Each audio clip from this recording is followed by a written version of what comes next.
Chemistry CBCS. In third semester, I will be teaching you paper first, which is Advanced Spectroscopic Techniques.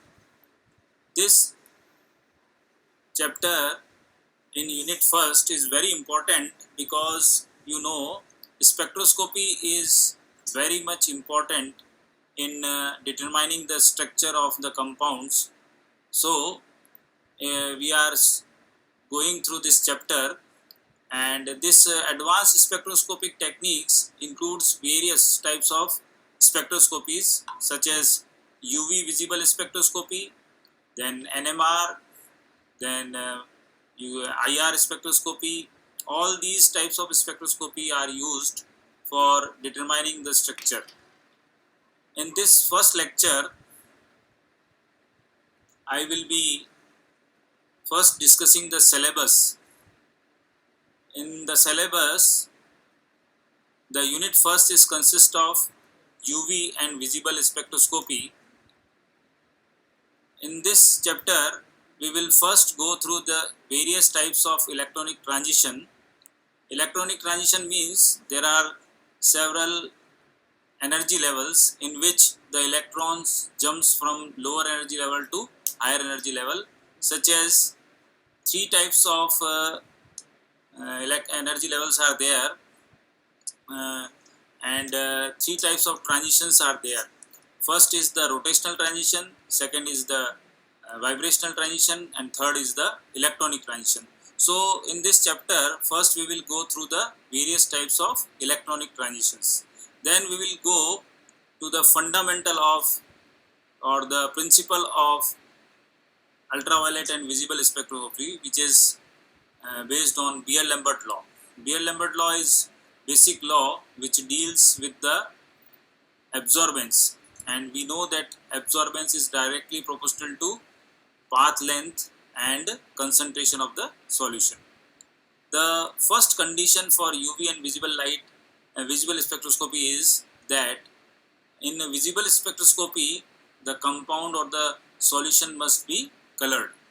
So Beer-Lambert law is the basic principle for UV and visible spectroscopy. Then we will study about the effect of solvents on electronic transitions. We will also study about the UV spectra of carbonyl compounds, unsaturated carbonyl compounds. We will also study the lambda max for dienes, conjugated polyenes, and the most important Woodward-Fisher rules will also be discussed for conjugated dienes and carbonyl compounds.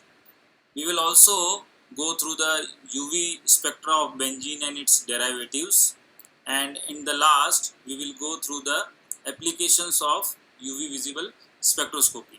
So unit first we will be going to discuss in this lecture. The first thing which we want to discuss is, what do you mean by spectroscopy? Spectroscopy is the branch of science in which we study the interaction of electromagnetic radiation with matter, and matter includes solid, liquid or gas.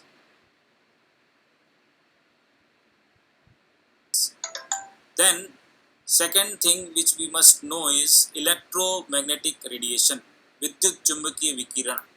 तो विद्युत चुंबकीय विकिरण की किसी भी द्रव्य के साथ में जो अंतरक्रिया होती है उसका अध्ययन हम स्पेक्ट्रममिति यानी स्पेक्ट्रोस्कोपी में करते हैं. अब इलेक्ट्रोमैग्नेटिक स्पेक्ट्रा क्या होता है? This electromagnetic spectra is a continuous spectra in which each region merge slowly into the next. That means, first of all, if UV is there, then it will be continuing with visible, and after visible we will be going through IR radiation. So there are several types of regions, and according to that the spectroscopy is divided into different types of spectroscopy. Now here these regions are measured in nanometer or micrometer or angstrom. 1 nanometer is equal to 10 raised to power minus 9 meter or 10 angstrom, and this UV region, which is from which ranges from 1000 angstrom to 4000 angstrom, is further divided into two parts.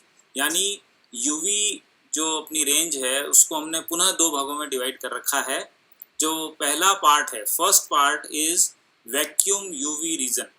Vacuum UV region is the region from 10 nanometer to 200 nanometer. So the wavelength from 10 nanometer to 200 nanometer, this part will be covered under vacuum UV region. Second is near or quartz UV region, which is from 200 nanometer to 380 nanometer, or 2000 angstrom to 3800 angstrom. So UV range is further divided into two parts. First is the vacuum UV region and second is the near or quartz UV region. Now we will go through the electromagnetic spectra. This figure which you are seeing in this slide shows that wavelength is continuously increasing from left to right, and as the wavelength increases the energy decreases. That means wavelength is indirectly proportional to energy. The highest wavelength we will go through radio waves, microwaves. So the gamma rays have the least wavelength, but it has immense energy. So high energy but very low wavelength. This is gamma rays. Then comes the X-rays. You know, X-rays is used for getting X-ray, and it can penetrate through our body because of the low wavelength and high energy. Then after X-rays, we come through the UV region, which is from 1000 to 4000 angstrom, or 100 nanometer to 400 nanometer. And after this UV spectra or UV region, we come through the visible region. This visible region is from 380 nanometer to 780 nanometer, or you can say 4000 angstrom to 8000 angstrom. This UV region is also again divided into two, UVB and UVA, which is shown in this diagram. So UVA, B, C.